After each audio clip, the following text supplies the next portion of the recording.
Hi everyone welcome back. ನೀವು ನೋಡ್ತಿದ್ದೀರಾ student solution YouTube channel. ಕಾರ್ ಟಿ ಟಿ ಅಪ್ಡೇಟ್ಗೆ ಸ್ವಾಗತ. ಮೋಸ್ಟ್ ಆಫ್ ಕ್ವಶನ್ಸು ಯಾರೇ ಹೋಗಲಿ ಕಮೆಂಟ್ ಮಾಡಿದ್ರು 82 83 89 90 ಪಾಸ್ ಆಗ್ತೀರಾ 82 83 88 89 ಪಾಸ್ ಆಗ್ತೇವೆ, ಎಲಿಜಿಬಿಲಿಟಿ ಆಗ್ತೀವಿ ಅಂತ ಕಮೆಂಟ್ ಮಾಡಿದ್ರಿ. ಇವತ್ತು ನೋಡಿದರೆ ನಿಮಗೆ ಕ್ಲಿಯರ್ ಎಕ್ಸ್ಪ್ಲನೇಷನ್ ಕೂಡ ಕೊಡ್ತಾ ಇದ್ದೀನಿ ಸಂಪೂರ್ಣ ಮಾಹಿತಿಗೆ.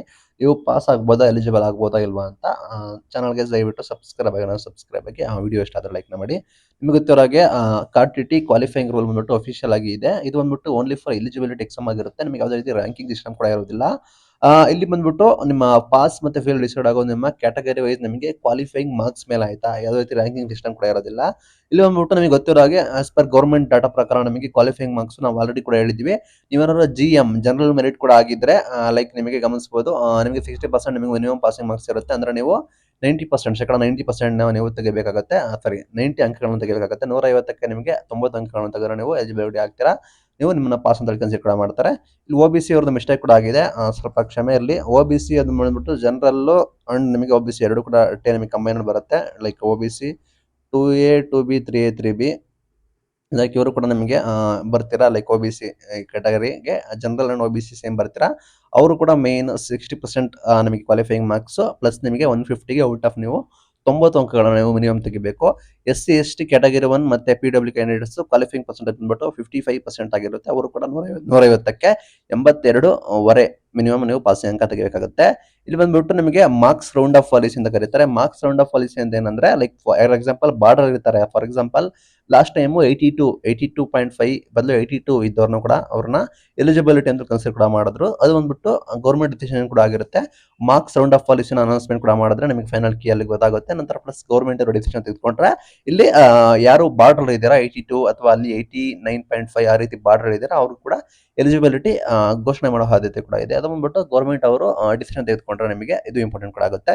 ಇಲ್ಲಿ ಮೇನ್ ಕೇಸ್ ನೋಡೋಣ. ನಿಮಗೆ ಇಲ್ಲಿ ನಿಮಗೆ ಮಾಹಿತಿ ಗೊತ್ತಾಗುತ್ತೆ. ಫಾರ್ ಎಕ್ಸಾಂಪಲ್ ನಿಮಗೆ 82 ಮಾರ್ಕ್ಸ್ 82 ಮಾರ್ಕ್ಸ್ ಬಂದಿದೆ. ನಿಮಗೆ ಪಾಸ್ ಆ ಫೇಲ್ ಅಂತ ನೋಡೋದಾದ್ರೆ ನೀವು 82 ಮಾರ್ಕ್ಸ್ ಬಂದು ನೀವು SC ST ಕ್ಯಾಟಗರಿ 1 ಆಗಿದ್ರೆ 55% ಆಫ್ 150 ಅಂದ್ರೆ ನಿಮಗೆ 82.5 ಬರುತ್ತೆ. ನಿಮಗೆ ಫೈನಲ್ ಕ್ಯಾಲ್ಕುಲೇಷನ್ ಅಲ್ಲಿ ನಿಮಗೆ ಏನಾದರೂ ರೌಂಡ್ ಆಫ್ ಕೊಟ್ಟು ಇನ್ ಕೇಸ್ ಲಾಸ್ಟ್ ಟೈಮ್ ಕೊಟ್ಟಂಗೆ ರೌಂಡ್ ಆಫ್ ಕೊಟ್ಟಿದ್ರೆ ನೀವು ಪಾಸ್ ಆಗ್ತೀರಾ. ಇಲ್ಲ ನಮಗೆ ರೌಂಡ್ ಆಫ್ ಕೊಡೋದಿಲ್ಲ, ನಾವು ಸ್ಟ್ರಿಕ್ಟ್ ಆಗಿ ಕ್ಯಾಲ್ಕುಲೇಷನ್ ಕೂಡ ಮಾಡ್ತೀವಿ ಅಂದ್ರೆ ಫೇಲ್ ಆಗ್ತೀರಾ. ಇಲ್ಲಿ ಚಾನ್ಸಸ್ ಆರ್ ಪಾಸ್ ಆಗೋ ಚಾನ್ಸಸ್ ಹೆಚ್ಚು ಇದೆ. ಬಿಕಾಸ್ ಯಾಕೆಂದ್ರೆ ಇದು ಬಂದ್ಬಿಟ್ಟು ಫೈನಲ್ ಕೀ ಆನ್ಸರ್ಸ್ ಮತ್ತೆ ಗೌರ್ಮೆಂಟ್ ನೋಟಿಫಿಕೇಶನ್ ಬಂದ್ಬಿಟ್ಟು ಡಿಸೈಡ್ ಕೂಡ ಮಾಡುತ್ತೆ. 83 ಮಾರ್ಕ್ಸ್ ಫೇಲ್ ಆ ಪಾಸ್ ಅಂತ ಕೇಳೋದಾದ್ರೆ 83 ಮಾರ್ಕ್ಸ್ ನೋಡೋದಾದ್ರೆ ನಿಮಗೆ for SC ST and category 1 PWD SC ST category 1 PWD ನೀವು ಪಾಸ್ ಆಗ್ತಾರೆ 83 ಬಂದ್ರೆ. ಯಾಕೆಂದ್ರೆ ಆಲ್ರೆಡಿ 82.5 ನಿಮ್ಮ ಎಲಿಜಿಬಿಲಿಟಿ ಮಾರ್ಕ್ಸ್ ಆಗಿರುತ್ತೆ. ಫಾರ್ ಜನರಲ್ ಕ್ಯಾಟಗರಿ ಮತ್ತೆ OBC 2A 2B 3A 3B ಅವರೆಲ್ಲ ಇದ್ದಾರೆ, ಅವರು ಪಾಸ್ ಆಗೋದಿಲ್ಲ. ಬಿಕಾಸ್ ಅವರು ಫೇಲ್ ಆಗ್ತಾರೆ. ಬಿಕಾಸ್ ಅವ್ರಿಗೆ ಎಲಿಜಿಬಿಲಿಟಿ ಮಾರ್ಕ್ಸ್ ಆಲ್ರೆಡಿ ನಿಮಗೆ ಗೊತ್ತಿರೋ ಹಾಗೆ 89.5 ಮೇಲೆ ಅಂಡ್ 90 ಮಿನಿಮಮ್ 90 ಅನ್ನು ಕಡ್ಡಾಯವಾಗಿ ತೆಗಿಬೇಕಾಗುತ್ತೆ. ಜನರಲ್ ಕ್ಯಾಟಗರಿ OBC ಅವರು ಕೂಡ ಫೇಲ್ ಆಗ್ತಾರೆ. ನಿಮಗೆ 88 ಮಾರ್ಕ್ಸ್ ನಿಮಗೆ ಪಾಸ್ ಆ ಫೇಲ್ ಅಂತ ಕೇಳೋದಾದ್ರೆ 88 ಮಾರ್ಕ್ಸ್ ಮೇಲೆ ನೀವು ಜನರಲ್ ಕ್ಯಾಟಗರಿ ಅವರು ಫೇಲ್ ಆಗ್ತೀರಾ. 2A 2B 3A 3B OBC ಅವರು ಬಿಕಾಸ್ ನಿಮಗೆ 90 ಅಂಕ ಬರಬೇಕಾಗುತ್ತೆ. ಅಂಡ್ ರಿಸರ್ವ್ ಕ್ಯಾಟಗರಿ ಬಂದ್ಬಿಟ್ಟು ನೀವು ಪಾಸ್ ಆಗ್ತೀರಾ. ರಿಸರ್ವ್ ಕ್ಯಾಟಗರಿ ಯಾಕೆ ಪಾಸ್ ಆಗ್ತೀರಾ ಅಂದ್ರೆ ನಿಮಗೆ ಗೊತ್ತಿರೋ ಹಾಗೆ ನಿಮಗೆ ಆಲ್ರೆಡಿ ಎಲಿಜಿಬಿಲಿಟಿ ಮಾರ್ಕ್ಸ್ 82.5 ಇದೆ. ಹಾಗಾಗಿ ಇದು ಒಂದು GM ಸ್ಟೂಡೆಂಟ್ಸ್ಗಳು ಕನ್ಫ್ಯೂಷನ್ ಕೂಡ ಆಗಿದ್ರೆ ನಾನು ಕೂಡ 88 ತೆಗೆದ್ರೆ ಪಾಸ್ ಆಗ್ತೀನಿ ಅಂತ. ಇಲ್ಲ, general merit OBC 2A 2B 3A 3B ಅವರು ಮಿನಿಮಮ್ ನೀವು 90 ಅಂಕಗಳನ್ನು ತೆಗಿಬೇಕಾಗುತ್ತೆ. ನಂತರ ನಿಮ್ಮನ್ನ ಪಾಸ್ ಅಂತ ಕನ್ಸಿಡರ್ ಕೂಡ ಮಾಡ್ತಾರೆ. ಅದು ಬಂದ್ಬಿಟ್ಟು very very important. Reserve category ಯಾರು ಇದ್ದಾರೆ ಲೈಕ್ SC ST ಕ್ಯಾಟಗರಿ 1 ಅವರು ಆರಾಮಾಗಿ ಪಾಸ್ ಆಗ್ಬೋದು. ಇಲ್ಲಿ 89 ಮಾರ್ಕ್ಸ್ 89 ಕ್ಯಾಟಗರಿನ ನೀವು 89 ಅಂಕಗಳು ತೆಗೆದ್ರೆ ಪಾಸ್ ಆ ಫೇಲ್ ಅಂತ ನೋಡೋದಾದ್ರೆ ಜನರಲ್ ಕ್ಯಾಟಗರಿ ಅವರು ಫೇಲ್ ಆಗೋ ಚಾನ್ಸಸ್ ಕೂಡ ಇದೆ. ಬಾರ್ಡರ್ ಕೇಸಲ್ಲಿ ಕೂಡ ಇದ್ದೀರಾ, ಲೈಕ್ ಬಾರ್ಡರ್ ಅಲ್ಲಿ ಇದ್ದೀರಾ. ಅಂಡ್ ನಿಮಗೆ ರಿಸರ್ವ್ ಕ್ಯಾಟಗರಿ ಪಾಸ್ ಆಗ್ತೀರಾ. ಬಟ್ ಇಲ್ಲಿ ಬಂದ್ಬಿಟ್ಟು ಗ್ರೇಸ್ ಜನರಲ್ ಕ್ಯಾಟಗರಿ ಅವರು ಏನಂದ್ರೆ 2A 2B 3A 3B ಅವರಾದ್ರೆ grace ಸಿಕ್ಕಿದ್ರೆ ನಿಮಗೆ ಅಡಿಷನಲ್ ಆಗಿ ನೀವು ಕೂಡ ಪಾಸ್ ಆಗ್ಬೋದು. ಇದು ಬಂದ್ಬಿಟ್ಟು ಅಫಿಷಿಯಲ್ ಆಗಿ ಅನೌನ್ಸ್ಮೆಂಟ್ ಆದ ನಂತರ ನಿಮಗೆ ಗೊತ್ತಾಗುತ್ತೆ. ಅದನ್ನ ಗ್ಯಾಪ್ ನೋಡ್ಕೊಳ್ಳಿ. ಇಲ್ಲಿ ಬಂದ್ಬಿಟ್ಟು ಗ್ಯಾಪ್ ನೋಡ್ಕೊಳ್ಳಿ ಗ್ರೇಸ್ ಮಾರ್ಕ್ಸ್ ಹೇಗೆ ಅಂತ. ಗ್ರೇಸ್ ಮಾರ್ಕ್ಸ್ ಬಂದ್ಬಿಟ್ಟು ಅದೇ ರೀತಿ ಆಟೋಮೆಟಿಕ್ ಅಲ್ಲ ಆಯ್ತು. ಆಟೋಮೆಟಿಕ್ ಆಗಿ ಸುಮ್ಮನೆ ವರ್ಷ ಕೊಡೋ ರೀತಿ ಕೊಡೋದಿಲ್ಲ. ಅದು ಬಂದ್ಬಿಟ್ಟು ಅಬ್ಜೆಕ್ಷನ್ ಆದ ನಂತರ ಗೌರ್ಮೆಂಟ್ ಅವರು ಡಿಸೈಡ್ ಕೂಡ ಮಾಡ್ತಾರೆ. ಅಬ್ಜೆಕ್ಷನ್ ಸಲ್ಲಿಸಿ ಫೈನಲ್ ಕೀ ಆನ್ಸರ್ ಪ್ರಕಟ ಮಾಡಿದ ನಂತರ ನಿಮಗೆ ಗೌರ್ಮೆಂಟ್ ಅವರು ಡಿಸೈಡ್ ಕೂಡ ಮಾಡಿ ನಿಮಗೆ ಮಾಹಿತಿನ ಕೊಡ್ತಾರೆ. ಎವ್ರಿ ಇಯರ್ ನಿಮಗೆ ಗ್ರೇಸ್ ಮಾರ್ಕ್ಸ್ ಇರೋದಿಲ್ಲ. ಬರೀ ಗ್ರೇಸ್ ಮಾರ್ಕ್ಸ್ ಕೊಟ್ಬಿಡ್ತಾರೆ, ನಮ್ಮನ್ನ ಪಾಸ್ ಮಾಡ್ಬಿಡ್ತಾರೆ ಅಂತ ಅನ್ಕೋಬಹುದು ನೀವು. ತಪ್ಪು. ಅದನ್ನ ಎವ್ರಿ ಇಯರ್ ನಿಮಗೆ ಯಾವುದೇ ಕಾರಣ ಗ್ರೇಸ್ ಮಾರ್ಕ್ಸ್ ಕೊಡೋದಿರೋದಿಲ್ಲ.